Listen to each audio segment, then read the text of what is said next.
कवी गुरु ठाकूर, ज्यांचं जन्मसाल आहे 1968.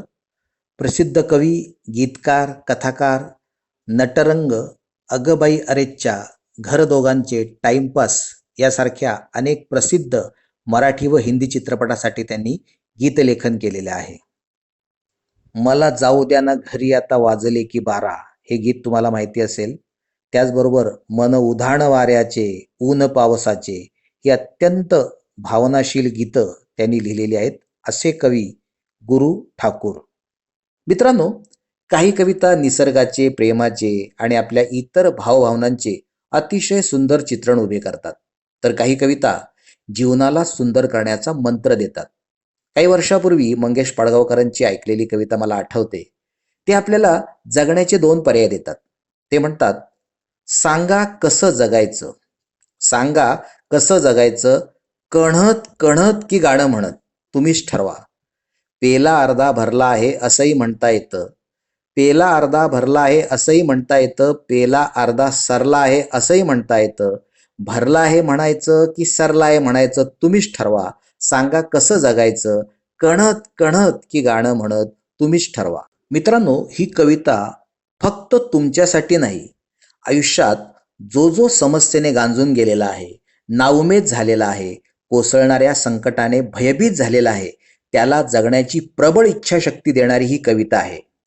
तुम्ही काय करायचं, आधी ही संपूर्ण कविता समजेपर्यंत ऐकायची आणि तुम्हाला समजल्यानंतर तुमच्याच शब्दामध्ये आपल्या पालकांना सांगायची आणि त्यानंतर पुन्हा एकदा आपल्या पालकांसोबत या कवितेचा आस्वाद घ्यायचा.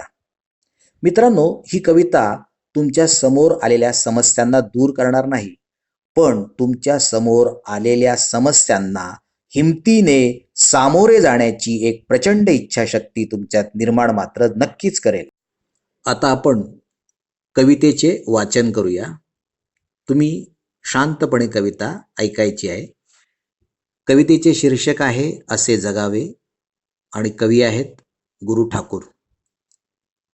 असे जगावे छाताडावर आव्हानाचे लावून अत्तर, असे जगावे छाताडावर आव्हानाचे लावून अत्तर, नजर रोखुनी नजरेमध्ये आयुष्याला द्यावे उत्तर, नजर रोखुनी नजरेमध्ये आयुष्याला द्यावे उत्तर.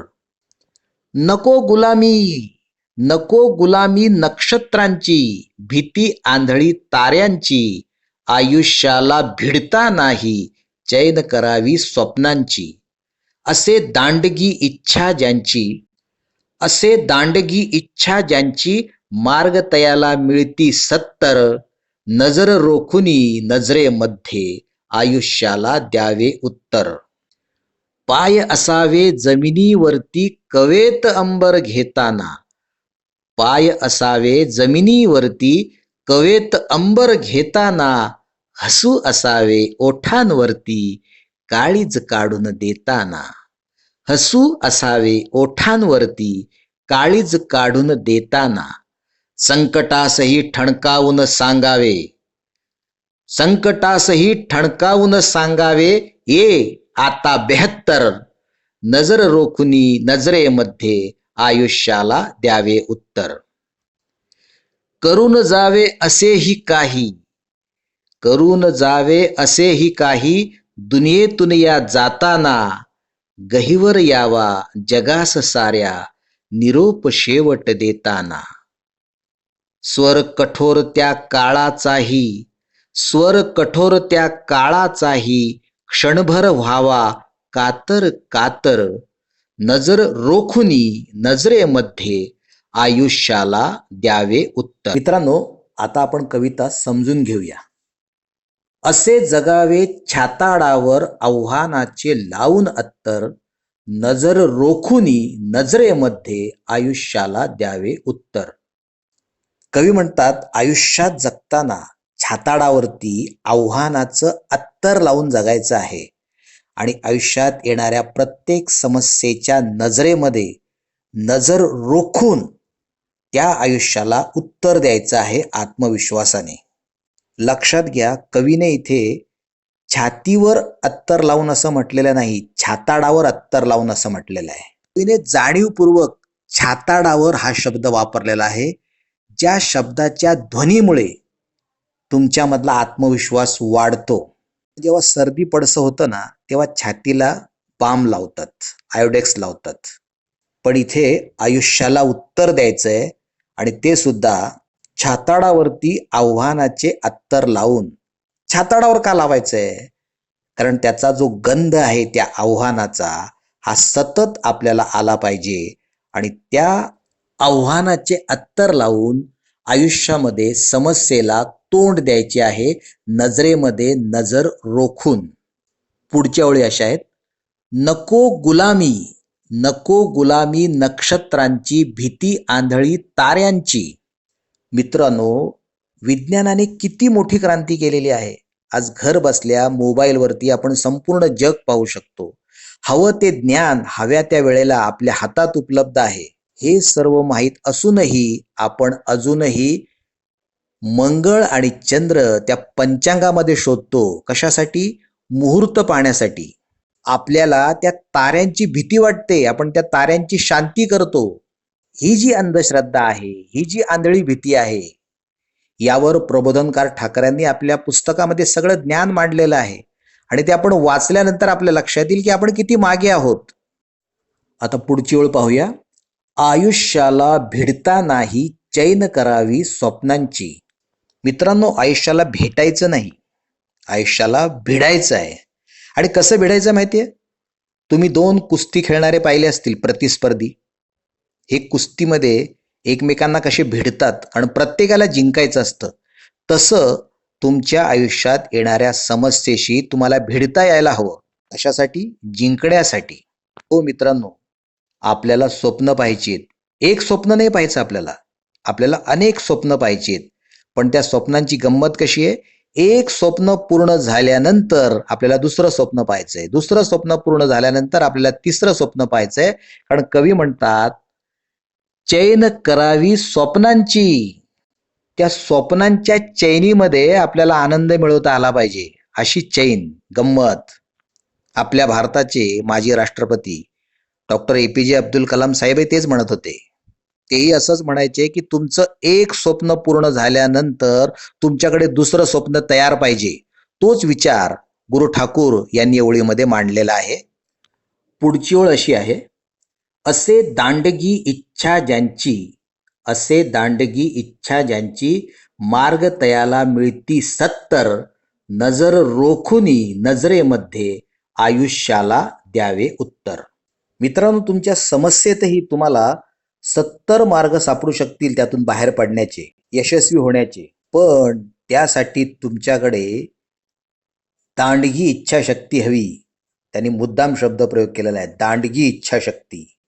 कोणाचंही न जुमानणारा, कोणाचंही न ऐकणारा आणि कोणाच्याही नियंत्रणात न येणारा जो मुलगा असतो ना, त्याला दांड असं म्हणतात, दांड.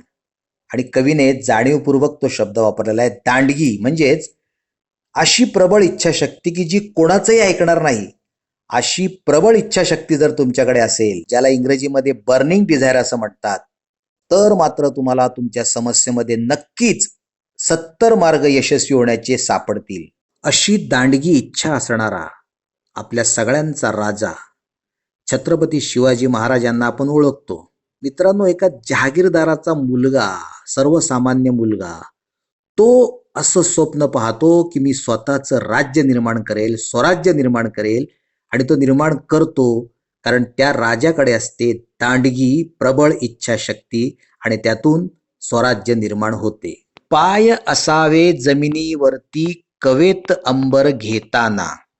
आपल्या दांडग्या इच्छाशक्तीमुळे आपण जर प्रचंड मोठे यश प्राप्त केलं, आपण जर ते यशाचं अंबर आपल्या कवेमध्ये घेतलं, तरी सुद्धा आपले पाय जमिनीवर असायला हवे. आपल्याला वास्तवाचं भान असायला हवं, आपल्यामध्ये नम्रता असायला हवी, आपण कोण होतो याची जाणीव आपल्याला असायला हवी, असं कवींना वाटतं. पुढची ओळ अशी आहे, हसू असावे ओठांवरती, हसू असावे ओठांवरती, काळीज काढून देताना.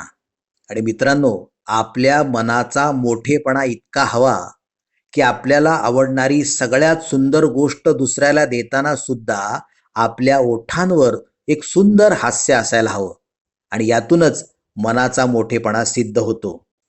आपल्या देशातील ज्याचं हृदय सगळ्यात मोठं आहे असे उद्योगपती माननीय रतन टाटा म्हणतात की हा देश उभा राहण्यासाठी माझी सगळी संपत्ती जरी मला द्यावी लागली तरी मी ती आनंदाने देईन. असा मनाचा मोठेपणा आपल्याकडे असायला हवा. केवळ याच वेळेला नाही तर प्रत्येक वेळी रतन टाटा हजारो कोटी रुपये या देशातील गोरगरीब जनतेसाठी देत असतात. हा मनाचा मोठेपणा आपल्याजवळ असायला हवा. हे मनाचं सौंदर्य आपल्याजवळ असायला हवं. संकटासही ठणकावून सांगावे, संकटासही ठणकावून सांगावे, ए आता बेहत्तर. मित्रांनो, संकटाला ठणकावून सांगणारी माणसं आजही आपल्या सोबत आहेत आणि आपल्यालाही तोच आत्मविश्वास आपल्यामध्ये निर्माण करायचा आहे, संकटाला बोलावण्याचा. मी तुम्हाला संकटाला ठणकावून बोलावणाऱ्या 2 व्यक्तींच्या छोट्या छोट्या गोष्टी सांगणार आहे. त्यातली एक आहे भारतातली अनुरिमा सिंह. मित्रांनो, ही अनुरिमा सिंह लखनौवरून दिल्लीला चाललेली होती आणि दिल्लीला जात असताना रात्रीच्या त्या ट्रेनमध्ये चोरट्यांनी तिच्या गळ्यातलं सोन्याची साखळी खेचण्यासाठी प्रयत्न केला. पण ही अनुरिमा सिंह ही मुळातच खेळाडू असल्यामुळे आपल्याकडील कोणती वस्तू कोणाला न देण्याची जिद्द तिच्यात होती. ती त्यांच्याशी नडली आणि त्यामुळे चिडून त्या 4 जणांनी तिला चालत्या ट्रेनच्या बाहेर फेकले. चे दुर्दैव असे की त्या बाजूने दुसरी ट्रेन येत होती आणि ती त्या ट्रेनवर जाऊन धडकली. ती खाली कोसळली. तिचा एक पाय पूर्णपणे कापला गेला. दुसऱ्या पायाचे तुकडे तुकडे झाले. रात्रभर ती विवळत होती, रात्रभर विवळत होती. उंदीर, छोटे छोटे उंदीर येऊन तिच्या पायाची त्वचा खात होते. ती थांबा थांबा, वाचवा असं म्हणत होती, पण कोणीही तिच्या मदतीला आलं नाही. पण दुसऱ्या दिवशी दिवस उजाडल्यानंतर मात्र तिला ट्रीटमेंट मिळाली. पण ती थांबली नाही.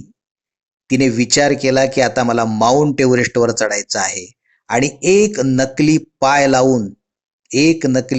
लावून जगातील पहिली महिला अपंग जी माउंट एव्हरेस्टवर चढली ती आहे आपल्या भारताची अनुरिमा सिंह.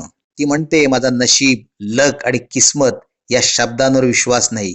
ती म्हणते नशीब, लक आणि किस्मत हे त्याचीच साथ देतात ज्यांच्यामध्ये समस्येशी लढण्याची ताकद आणि जिद्द आहे.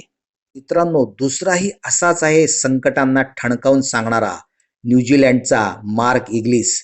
त्याचे दोन्हीही पाय कापले गेल्यानंतर त्याने दोन्हीही कृत्रिम पाय लावले आणि त्या कृत्रिम पायाच्या सहाय्याने तो माउंट एव्हरेस्ट चढला. ही अशी माणसं आपल्याला जिद्द देतात. ते सांगतात की संकटांनो या, आम्ही तुम्हाला घाबरत नाही.